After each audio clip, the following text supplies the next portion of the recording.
Un coup de rameur dynamique, une apparente maîtrise dans le mouvement, pourtant il ne faut pas se fier aux apparences. Florence n'a pas fait de sport depuis 3 semaines. Fêtarde et bonne vivante, cette Parisienne de 32 ans a décidé de s'occuper pour de bon de sa santé et de ses formes avant l'été. Ah non, ça va me gaver ça. Hein? Non, je peux faire ça. C'est un anti-cellulite. Ça masse tout, c'est un vrai bonheur. Non, ça c'est génial. Coquette, Florence ne veut pas divulguer son poids, mais elle sait qu'elle doit encore affiner sa silhouette. Bah ouais, c'est ça. Il faut que je perde 5 kilos. Là, du bon jambon. Là. Et là. Donc si je perds 5-6 kilos, je serai parfaite. Presque. C'est la perfection n'existe pas, heureusement.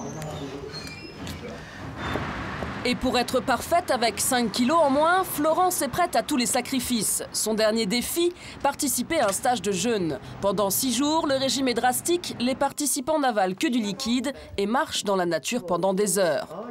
Il est midi, Florence rejoint Catherine, sa mère, pour son dernier déjeuner. Toutes les deux attendent beaucoup de cette semaine de jeûne. Ah bon, d'accord. Déjà, physiquement, ça lui fera beaucoup de bien. Ça lui apprendra à gérer un petit peu son alimentation, de grignotage, de machin. Mais ce que j'espère, c'est qu'après, elle aura pris ce rythme d'hygiène alimentaire qu'elle respectera. Moi, j'ai une petite appréhension quand même. Hein. Oui, mais c'est toi qui l'as choisi. Ah bah oui, si mon ventre gargouille et que j'en peux plus et que je vais rêver de mon bouillon le soir, je suis une vraie cuisinière. Ah bon? Depuis une semaine déjà, Florence suit un régime pour s'habituer à moins manger.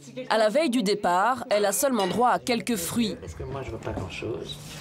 Alors là, je vais vraiment me régaler, parce que j'adore la salade de fruits. Regarde, Florence. Regarde-les bien avant de partir. Elle est vache quand même, ma mère. Regarde-les avant de partir. Non, vas-y. Tu vois, ils sont beaux. De toute façon, ça me donne même pas envie. C'est vrai? Non. Oh. Je préfère une bonne salade de fruits. Oh. C'est beaucoup plus sain. D'accord. Mais c'est quoi votre plat préféré vraiment? C'est pas la salade de fruits? Alors, mon plat préféré, c'est les spaghettis bolognaises. Ou alors, tout simplement, une bonne bavette avec des tagliatelles ou un petit peu de pommes de terre, un peu de salade. En général, je fais moitié-moitié.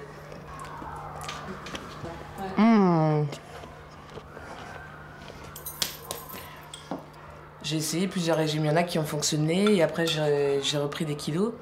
Donc je pense que là ça va me faire perdre quelques kilos et c'est le fait de se dire je veux me sentir bien dans ma peau. Et je veux apprendre à manger équilibré. Je veux apprendre à manger équilibré, à associer les aliments parce que moi je mange pas du tout entre les repas. Donc c'est pas du grignotage. C'est souvent les combinaisons, ou peut-être trop gras ou trop de protéines ensemble. Ou... Apprendre à manger équilibré et apprendre à associer les aliments. Alors, je ne sais pas comment ils font là-bas. Bah franchement, ça me cale. Hein. Tu as vraiment plus faim? Sincèrement, je suis repue. C'est pas vrai. J'en peux plus. Je vais exploser. J'espère qu'elle ne craquera pas. Parce que c'est peut-être pas évident. Évident ou pas, pour le savoir, Florence franchit le pas dès le lendemain. Direction Bénodet en Bretagne, à une quinzaine de kilomètres de Quimper. Le but de toute cette semaine, c'est avant tout d'apprendre à manger équilibré. C'est cette passionnée de diététique, Céleste, qui a mis en place cet étonnant stage de purification. Depuis 6 ans, elle transmet aux autres ses connaissances en matière de bien-être. Ici, on ne rigole pas avec la nourriture. Première mise au point, l'essentiel, c'est de bien digérer. Si tout se passe bien, c'est-à-dire qu'on le mâche bien, que ça descend, qu'on n'a pas bu avec, ça descend l'estomac, tac tac, ça arrive ici, c'est entre là et là, il faut 2 heures pour le digérer. Et la digestion, bien sûr, va s'achever dans l'intestin grêle. Tous les aliments, la digestion s'achève dans l'intestin. Cette semaine, il faudra s'y faire. Le menu sera le même chaque jour. Au programme du matin au soir, du liquide et encore du liquide. Quand on a soif, on boit. Quand on a faim, on boit. Et pour la majorité, les sensations de faim demain, elles auront disparu. Premier moment de vérité, Florence se soumet au verdict sans appel de la balance. On a 30,8% de graisse. C'est beaucoup? On a des barèmes ici. Taux de graisse normal de 20 à 39 ans, 8 à 20%. Elle est légèrement au-dessus de la moyenne. En mangeant comme tu manges d'habitude, mais en associant les aliments différemment, tu te rééquilibreras automatiquement. Et c'est ça qui est intéressant. Comprenez un petit peu la situation. Retour en classe pour un cours sur l'élimination des toxines. Pour purifier son organisme avant le jeûne, Céleste connaît un moyen radical. Reste encore à convaincre les stagiaires. Quand je jeûne, moi je me purge. Donc ça s'appelle sulfate de sodium. Ça fait quoi après? Ça te vide complètement. Il y a des personnes, une demi-heure après, ils vont aller une fois à la salle. Et puis il y en a d'autres qui ça va rien faire. Tu vas tester? Ça a un goût de sel. Tiens, comme tu es très inquiète, faites la première. C'est vraiment Je suis pas très rassurée, non. C'est du sel et de l'eau. On trinque, hein? Allez, on y va. Elle est cul sec, hein? Faut que ça soit plus agréable. Et un petit peu. Cul sec, cul sec. C'est dégueulasse. C'est pas bon. Oui. Ah. Oh là là. Je peux avoir un jus de pomme, s'il vous plaît? Sacrée expérience. Une vingtaine de minutes plus tard, la méthode de Céleste s'avère plutôt efficace. Alors, je vais faire un petit tour, car l'effet de chlorure de sodium, ça fait son effet, donc j'y vais.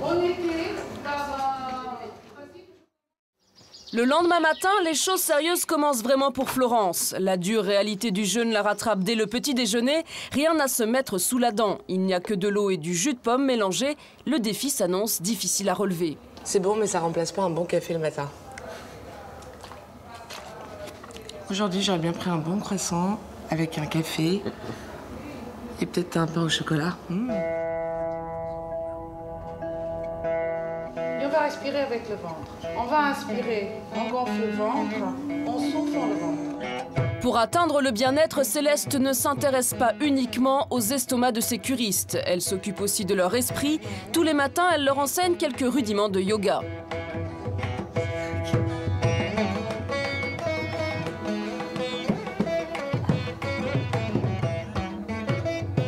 L'objectif, c'est d'apprendre à respirer, plus facile à dire qu'à faire pour une Parisienne stressée. C'est vachement dur.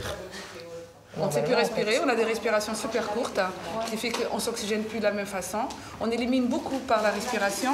Les acides carboniques sont éliminés par la respiration. Donc il faut vraiment relancer cette machine, qui est très importante. Et pour relancer la machine, rien de tel qu'une bonne marche au grand air. C'est parti pour 9 km. Moi, j'ai une bonne pêche. Je garantis rien jusqu'à la fin de la journée, mais pourvu que ça dure. Marcher avec le jeûne, au contraire, c'est complémentaire. Le fait de faire de l'exercice booste la vitalité, donc la capacité de l'organisme à évacuer les toxines. Pourtant, l'effet booster semble de courte durée. Ah, moi, j'aurais bien vu un petit café, là. Un petit café, avec un petit croissant, ça aurait été parfait. Le croissant n'était pas forcément utile, mais le petit café, oui. De retour à la civilisation, Florence va pouvoir tester sa volonté car les tentations ne manquent pas. Ça sent bon le poisson grillé. Ça sent le barbecue, ça donne super faim. Là, j'ai du mal quand même.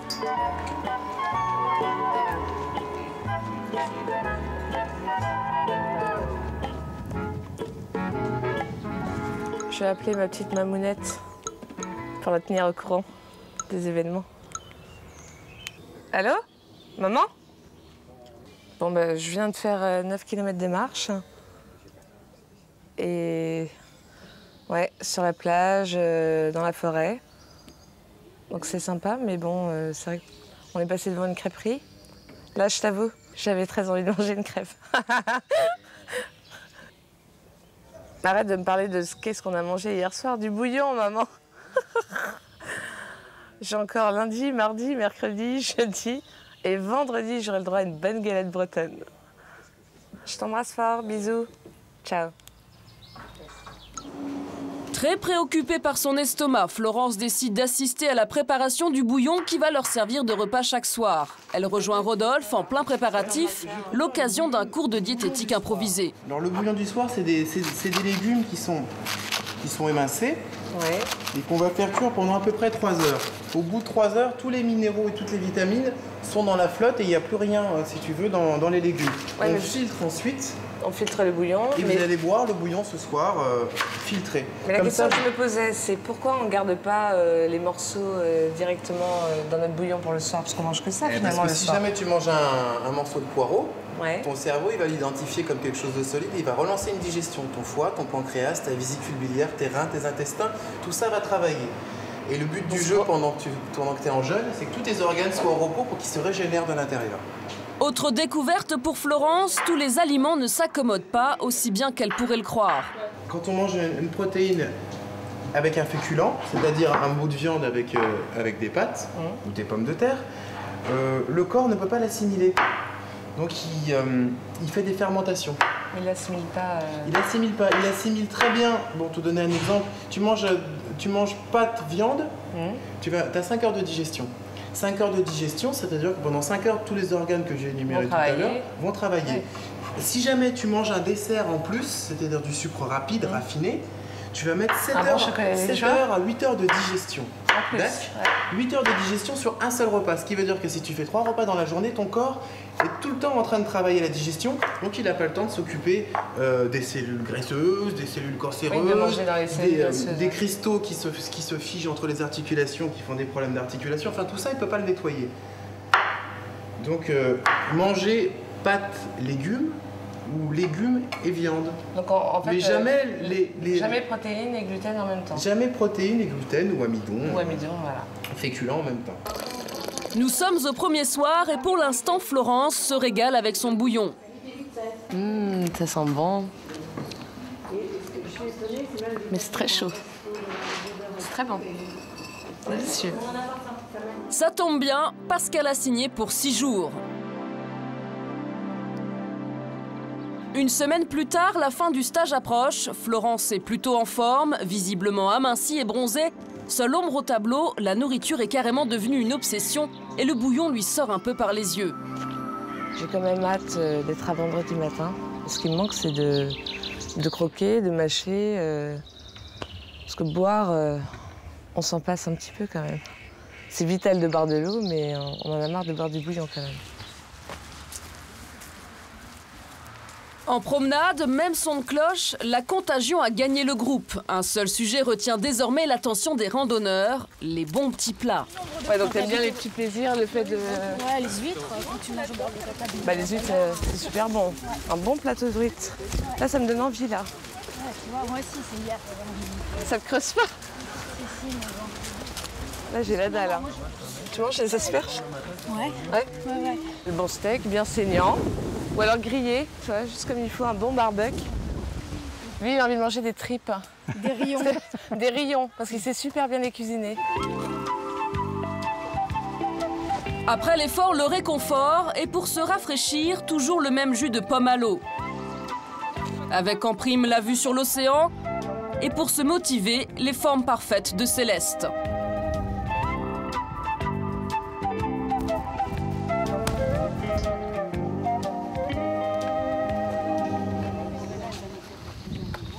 Au bout de 6 jours en Bretagne, Florence va enfin connaître les résultats de son jeûne. Allez, c'est mon tour. J'y vais.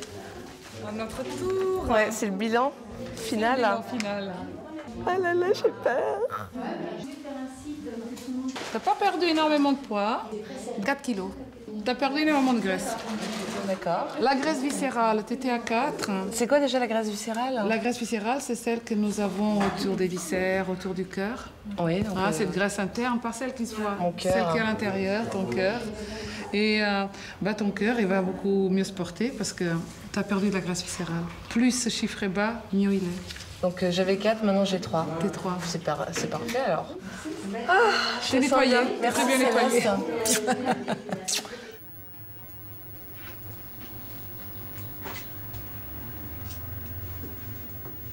Quand je me vois dans la glace, je me dis que j'ai bonne mine, que j'ai fondu, que je suis pas trop mal. Voilà ce que je me dis devant la glace. Je me sens une femme nouvelle. Bien dans ma peau. Aujourd'hui, c'est la délivrance. Le dernier jour, les stagiaires ont droit à un petit déjeuner. Motivée par l'idée de manger, Florence arrive parmi les premiers pour répondre enfin à l'appel de son estomac. Un bon petit bol d'eau tiède. À l'attaque. Attention, le retour à l'alimentation normale doit se faire en douceur avec ce bol d'eau tiède. Ça sert à préparer nos aliments. Ça sert à préparer tout ce qui vient, Ouais, pour l'intestin, pour pas trop l'agresser. Tout à fait. Voilà. Il faut y aller en douceur parce qu'elle n'a pas mangé depuis 7 jours. Ouais. Elle n'est pas encore habituée ni à digérer, ni à sentir le transit des aliments. Donc il faut le préparer tout doucement. La suite du menu, ce verre de graines de lin diluées sur son lit de pruneaux. Alors, je vais prendre le plus rempli. Un cafard. Ah, ça va. Tous les matins, je boirais mes graines de lin avec mon pruneau et mes raisins secs. Tu sais que ça te ferait des intestins en béton armé. Hein. Ils seraient indestructibles après. Ouais, parce que ça fait une petite couverture. Ça tapisse les intestins, ça les protège. Après les graines, c'est l'heure du déjeuner. Cette fois, place au brocoli, céleri, carottes râpées, betteraves, tartare d'algues et galettes de sarrasin. Vous pouvez commencer à vous servir. Le gong a sonné, premier arrivé, premier servi. Oubliez le jeûne et la privation. Les pures assiettes qui se font.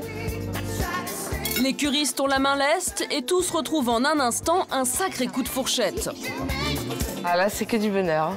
C'est coloré, ça donne faim. Donc j'ai hâte de remplir mon assiette. C'est bien ça.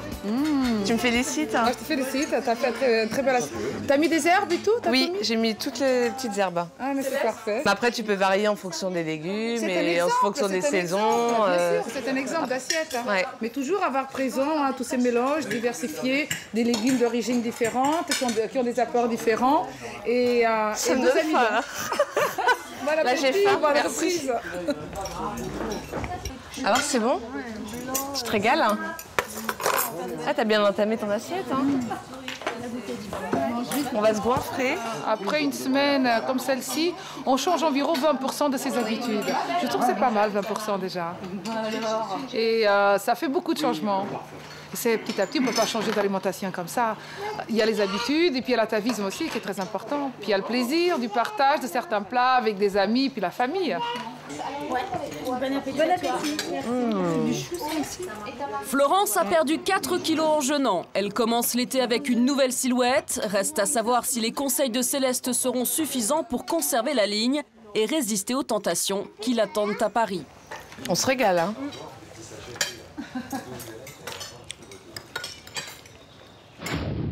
On se retrouve la semaine prochaine, même heure, même chaîne, et regardez ce qui vous attend.